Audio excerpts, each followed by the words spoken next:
누가복음 12장 49절부터 53절 말씀 봉독합니다.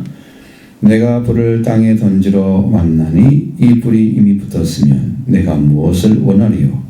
나는 받을 세례가 있으니 그것이 이루어지기까지 나의 답답함이 어떠하겠느냐?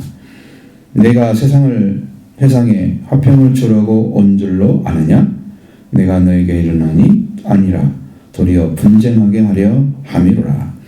이후부터 한 집에 5사람이 있어 분쟁하되 셋이 들과 둘이 셋과 하리니 아버지가 아들과 아들이 아버지와 어머니가 딸과 딸이 어머니와 시어머니가 며느리와 시어머니가 며느리와 며느리가 시어머니와 분쟁하리라 하시니라. 아멘. 자, 이런 말씀은 이 두 가지 다 아주 어려운 주제입니다. 불이라고 하는 존재는 어떤 일을 하겠어요? 우리 세상의 불은 뭐 밝혀준다 그러면 이런 에너지를 사용해서 빛을 내는 걸 얘기하겠죠? 그렇지 않으면 불은 태우거나 그중하나죠. 그중하나입니다. 예수님이 주시는 불은 그런 세상의 불이 아니고 예수님이 이 땅에 던지러 오시는 것이 뭐냐? 사랑이에요. 사랑의 불이 붙어야 되는데 붙질 않는 거예요. 불을 던지러 왔습니다. 그러면 자, 불이 딱 붙으려고 하면 뭐가 준비되어 있어야 돼요? 나무가 잘 준비되어 있어야잖아요. 그렇죠? 나무가 준비되어 있어서 불을 딱 던지면 그 불이 어느 시간 조금 지나면 바로 타올라야 하잖아요.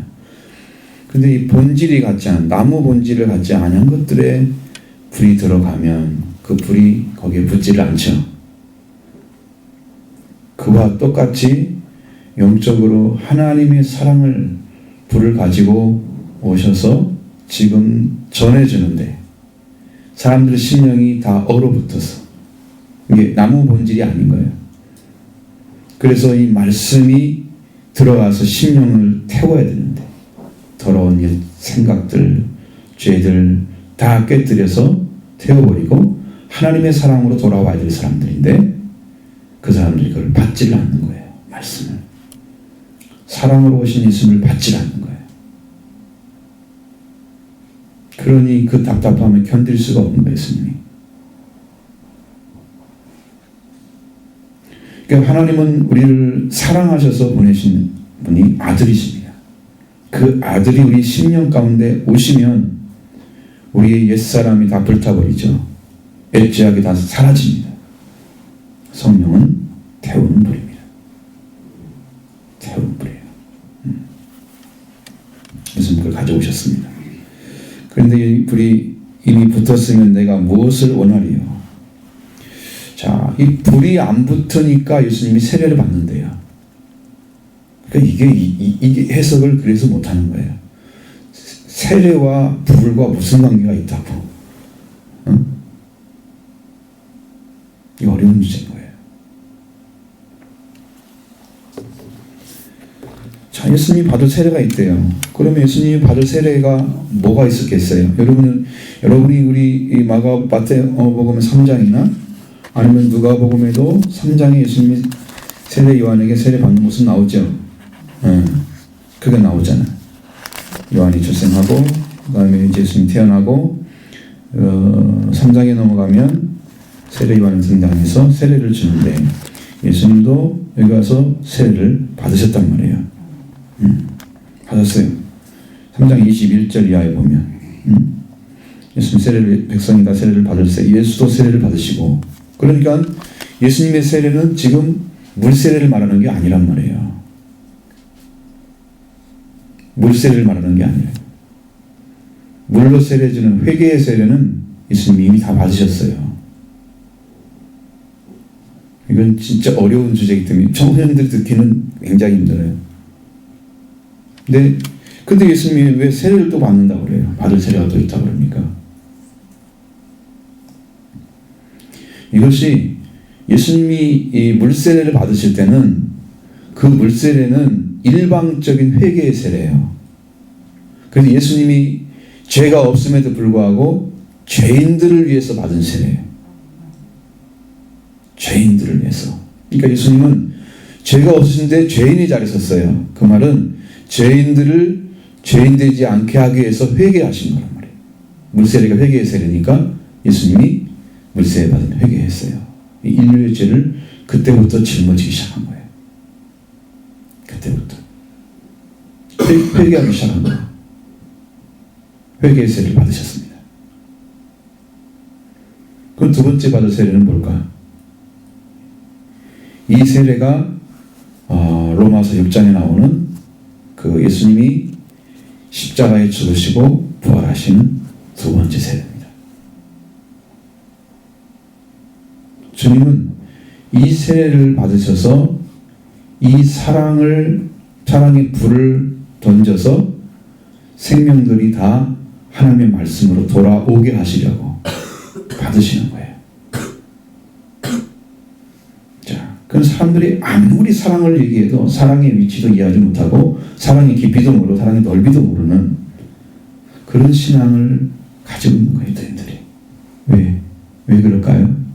말씀을 들어도 회개를 하지 않아요. 말씀을 들어도 회개하지 않는 거예요. 마음을 돌이켜서 하나님을 향해서 나가는 이 중심을 찾아내지 못해. 이 진실한 심령을 찾지 못하는 거예요. 회개를 했으면 회개에 합당한 열매를 맺어야 된다고 그러잖아요. 근데 회개를 외쳤어요, 요한을 통해서. 그래도 예수님을 믿고 따르는 사람들은 극히 소수였습니다. 예수님이 그 이야기를 할 때 너희가 의에 들어온 세례 요한을 세례를 받았더라면 내 말을 들었을 건데, 그 말은 진짜 받아서 이스라엘 민족을 이끌어가는 이 종교 지도자들은 세례를 제대로 안 받아가지고 예수님도 안 믿고 있다는 얘기거든요. 그러니까 극소수의 사람들이 말하는 소위 죄인이라고 생각하는 사람들, 창녀라고 생각하는 그런 창기라고 생각이 나오죠. 그런 사람들, 그러니까 최하위급에 있는 그런 사람들은 회개하고 받아들였어요. 내 위에 있는 사람들은 안 받아들였습니다. 그러니까 예수님이 그걸 한번 던져도 불이 붙지 않는 거예요. 사랑의 불이. 그렇기 때문에 예수님이 그들을 대신해서 죽으시는 세례를 받으시는 거예요. 이 두 번째 세례는 죽음의 세례, 십자가의 세례입니다. 그래서 자기 자신을 버려서 우리를 살리기 위한 세례를 예수님이 십자가에서 받으신 거다. 이 두 번째 세례예요. 세례에 대해서 말씀드리면 세례가 많아요. 세례가.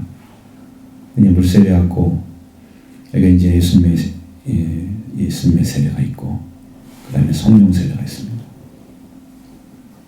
이 두 번째 세례를 안 받고 성령 세례를 바로 들어간 사람은 없어요.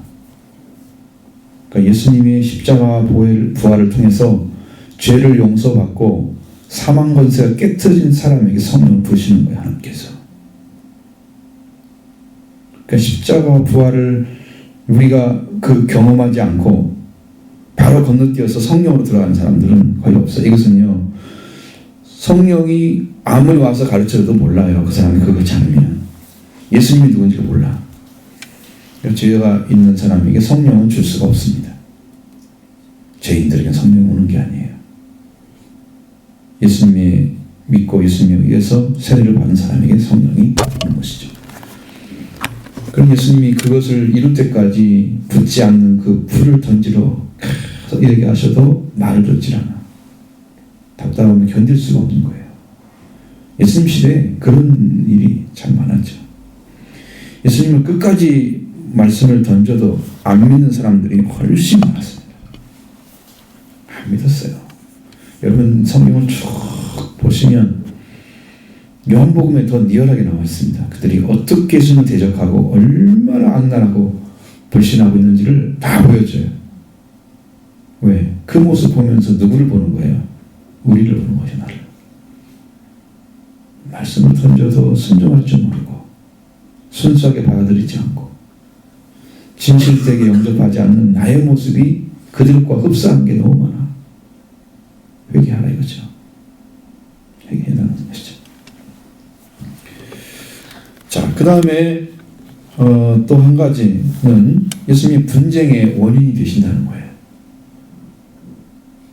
참 이것도 여러분이 이해하기 참 어려운 거예요. 내가 세상에 화평을 주러 온 줄 아느냐? 아니라 내가 너에게 이르노니 아니라 도리어 분쟁하게 하렵니다. 여러분, 예수님이 화평을 주러 오신 것 같아요? 분쟁을 주러 오신 것 같아요? 여러분 지금까지 성경 읽었을 때 화평이죠. 네? 쭉 읽었을 때 그거밖에 더 안 나오잖아요. 다 한 사람 한 사람 일에 관계를 회복시켜서 하나님의 자녀가 돼서 평화의 관계가 딱 만들어져서 화목하는 일이 하는 게 예수님의 일이죠. 그게 성경이 전체적인 흐름이에요. 근데 여기는 특별하게 분쟁하기 위해서 왔다는 거예요. 이 분쟁이 왜 필요하냐? 예수님 때문에 오는 거예요. 이것은요. 예수님 때문에. 예수님이 왜 분쟁을 주시느냐? 그러면 여기에서 싸우는 대상들을 잘 보세요. 아버지와 아들이, 어머니와 딸이, 시어머니와 며느리가 그렇게 싸우잖아요. 그런 식으로 다 성이 같아요. 남성 여성이 같죠? 왜 그렇게 싸울까? 부부간의 싸움은 이건 신앙적인 거잖아요. 신학하죠. 근데 그것은 안 된단 말이에요. 잘 싸우질 않아. 여기서 성경이 말하고자 하는 것은 한 집에 다섯이 있어 분쟁한 셋이 들어가 둘이 셋가 그렇게 한다 그랬어요. 아버지와 아들과 아들의 아버지와 어머니가 딸과 딸이 어머니와 시어머니 며느리가 며느리가 시어머니 분쟁한 이게 예수님이 없이 가족관계가 형성된 사람들 그 가운데 예수님이 딱 들어가면 예수를 믿는 사람으로 인해서 옛날의 사랑의 관계가 다 깨지는 거예요. 육적으로 좋아하고 사랑하고 넌 내 딸이야 내 아들이야 이러면서 사랑했던 관계들이 깨지면서 아들이 예를 들어서 예수를 믿게 되면 제가 그런 케이스인데 믿게 되면 집안에서 반대하잖아요. 특히 아버지가 더 강력하게 어머니가 그럴 수도 있어요. 이건 대표적인 의미를 지금 두고자 하는 것인데 반대하잖아요. 그래가지고 관계가 깨져. 옛날에 좋았던 관계도 다 깨져. 딸이 예수를 믿게 되면 어머니 쪽에서 더 강력하게 반대를 해. 지금 안 믿는 사람을 얘기하는 거예요. 근데 믿음이 들어가서 한 가정에 한 사람에게 그러면 그 사람들로 인해서 분쟁이 끊임없이 일어나는 거예요. 어느 때까지 일어날까요? 어느 때까지? 그 가정이 다 예수를 믿거나 아니면 예수 믿는 걸 끝이요. 그래야 끝나. 그러면 안 끝나. 거기까지 가요. 예수님이 없이 형성된 그런 가족의 관계들이 예수님이 들어옴으로 인해서 사랑이 다 분산돼요. 나는 예수님을 사랑하고 싶고 예수님을 위해서 살고 싶고 그래서 교회에 시간을 투자하고 예배 드리기 위해서 또 과거에 쓰지 않았던 헌금도 해야 돼. 물질도 진짜 바뀌어. 시간도 바뀌어. 다 바뀌어 있는 거야. 그것을 과거에 받으면던 사람이 처음에는 괜찮을지 모르지만 시간이 지날수록 나를 향하는 사랑이나 이런 것들이 다 깨어져서 다 교회나 하나님께만 드리는 거야. 이게 싫어. 막 전쟁이 일어나지. 우리 집에 전쟁 많이 일어났습니다. 근데 어느 날 옛날에 서분이라는 권사님 계셨어요. 저쪽에. 그분이 유명하신 분들이 있으면 꼭 데려와가지고 기도를 시켜주거나 아니면 말씀을 전하거나 그렇게 했어요. 그래서 우리 집에 그분을 데리고 온 거야. 데려왔어요. 그러더니 딱 기도를 하시는 거예요. 그리고 나서 한 말이 여기는 백합화가 있는데 찔르면 찔릴수록 향기가 더 난다 그러시는 거예요. 저를 향해서 하는 얘기예요. 백합화는 가만히 있으면 향기가 약해요. 근데 찔리면 더 강한 거예요.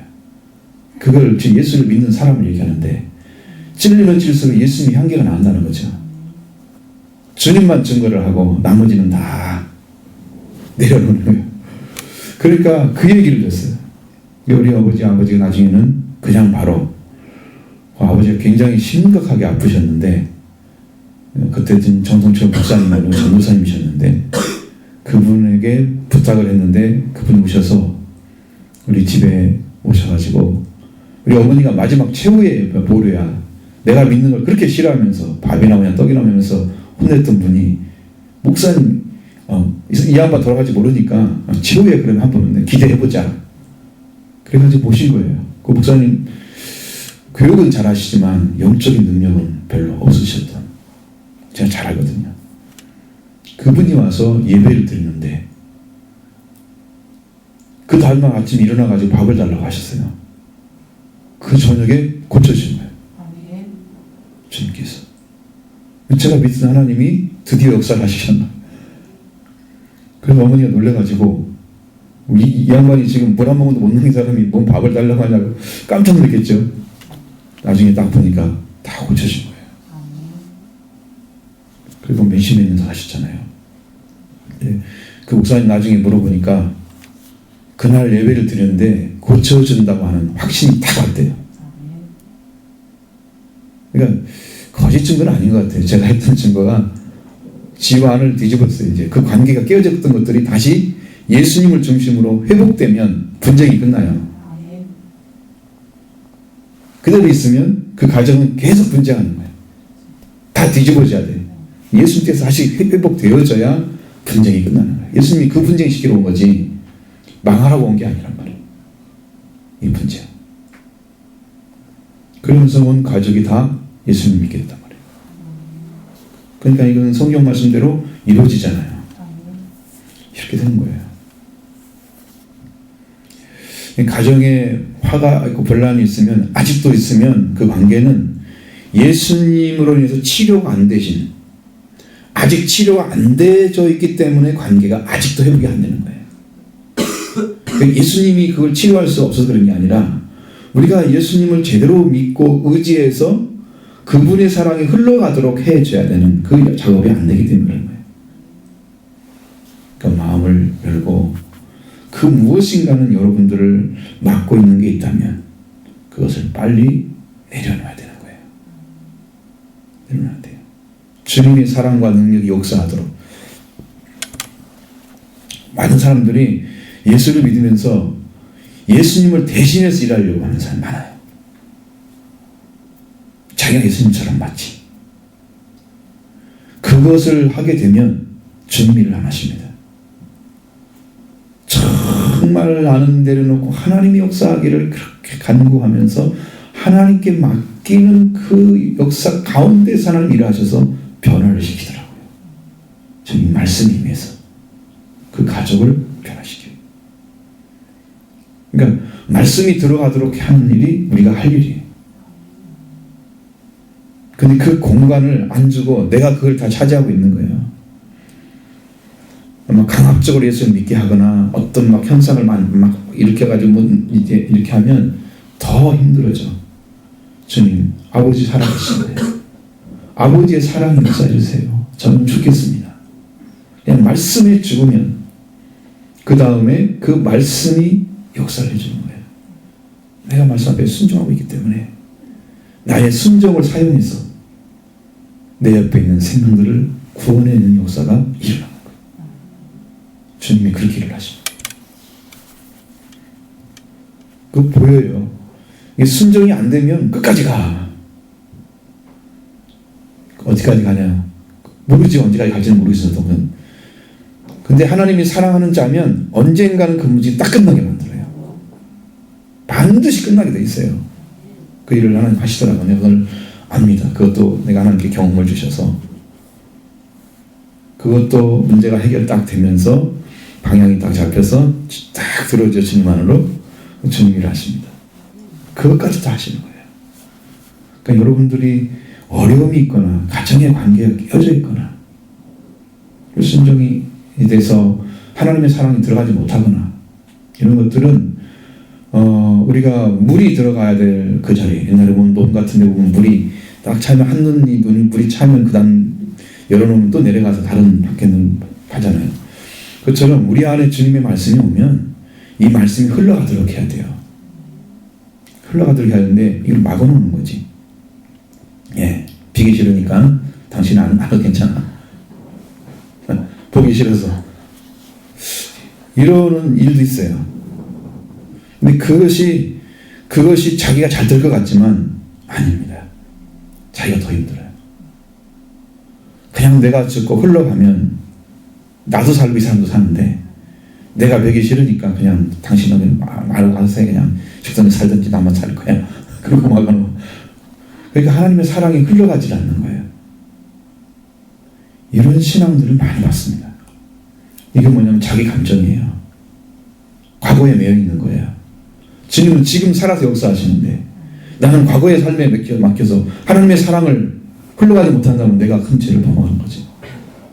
내가 잘못한 거지. 하나님께 통회하고 또 통회해서 이러한 맡겨진 담들이 다 예수님의 십자가로 무너져야 됩니다. 주님이 그런 행하시는 거예요. 사랑이 들어가도록 하시는 거예요. 하나님께 그 일을 하시려고. 예수님 화평을 주러 온 게 아니라 분쟁을 주러 온 일은 그 의미예요. 그 분쟁이 끝나면 여기는 안 남아. 그러니까 여러분 성경은 서로 보조를 해줘야 돼요. 자, 제가 찾아서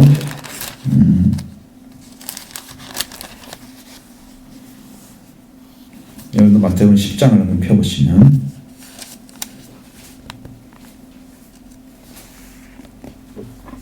예수님 거기다가 뭐라고 하냐 34절 10장 34절 이하에 보면 그 이야기를 똑같이 해놓지요. 너의 집안 사람의 원수가 자기 집안 식구리라.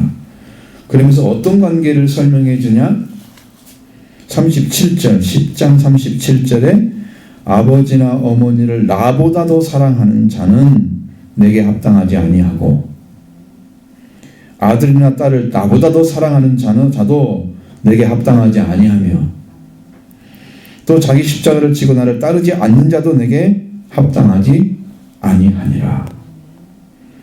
이렇게 돼 있어요. 성경이. 그러니까 예수님을 중심으로 모든 게 다시 재편성돼서 예수님을 중심한 가정으로 변화가 되면 그 다음에 그 분쟁은 끝나는 거예요. 이제는 화평으로 바뀌어지는 것입니다. 근데 여기에 머무는 사람이 많아요. 자기 딸 못 놔요. 자기 아들, 딸 못 놔요. 예수님보다 더 사랑해. 그런 사람이 수두룩해요. 그러니까 진짜 예수님을 믿는 사람은 극소수라는 거예요. 다 자기 딸이 더 귀하게 보이고 예수님 더 귀하게 보이는 사람이 있을 수 있어요. 그러니까 내 딸, 아들, 내 아들이 너무나 귀하니까 거기다 예수님의 은혜만 듬뿍 받았으면 좋겠어. 그냥 나와 관계는 그대로 있고.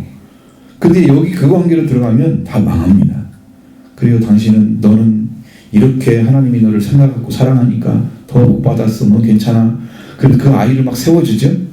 그 아이는 아이가 최고인 줄 알고 살아요. 예수님도 없어요. 모든 사람이 자기를 중심으로 생각해요. 그 아이가 다 버립니다. 그렇게 하면서 예수님을 십자가를 지고 따라가는 삶은 전혀 안 살아요. 그 사람들은. 회개를 하지 않는 거예요. 회개가 예수님 만나는 길인데 처음 길을 갖다가 다 막아버린 거야. 이렇게 해가지고 부모님 사랑 때문에 다 막혀버리는 거예요. 그러니까 하나님을 중심으로 살려면 예수님을 따라가게 되는데 하나님을 중심으로 한 삶을 가르치신다고 하면서 자기 아들은 그러한 삶의 근처동까지 만들어. 부모의 그 억지스러운 사랑 때문에. 더 사랑하면 안 되죠. 나보다. 예수님도 더 사랑하면 안 된다고 그러잖아요. 부모나 자식이나. 여러분 마음속에는 어떤 게 자리 잡고 있습니까? 뭐가 더 사랑을 더 합니까? 뭘 가지고?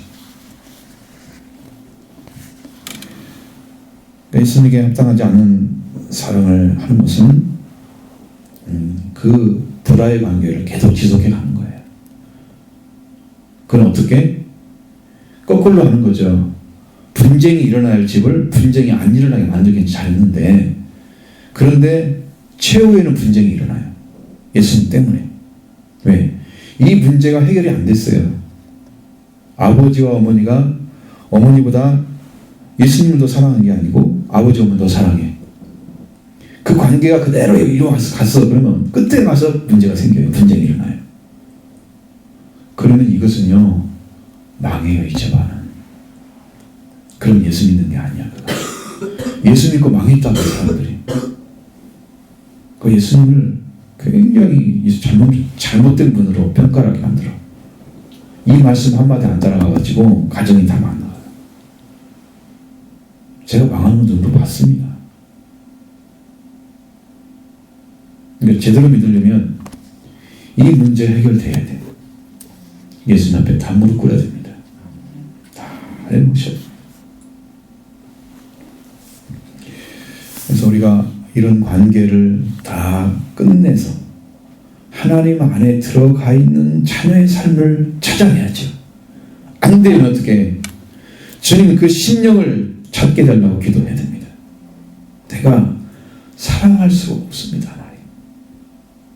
싫어요 사랑하기. 하나님 어떻게 합니까? 내게 사랑을 회복시켜달라고. 내가 말씀이 죽겠사오니 내게 사랑을 회복시켜주세요.